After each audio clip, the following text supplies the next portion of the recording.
भाद्रव बुधवार दिन बुधेई ओषाए बसही दिन सासु बोइले जे बहु को चाही ओषा आज किलो करिबु नाही शुणी बहु बोल होई वचन काई पाई ओषा करिबी पुण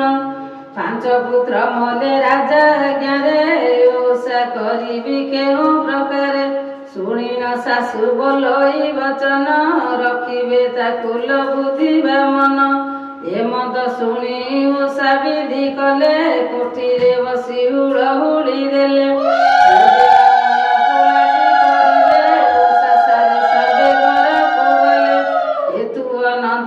बुद्धिबा मन जेउठारे पुत्र पड़िछि गुण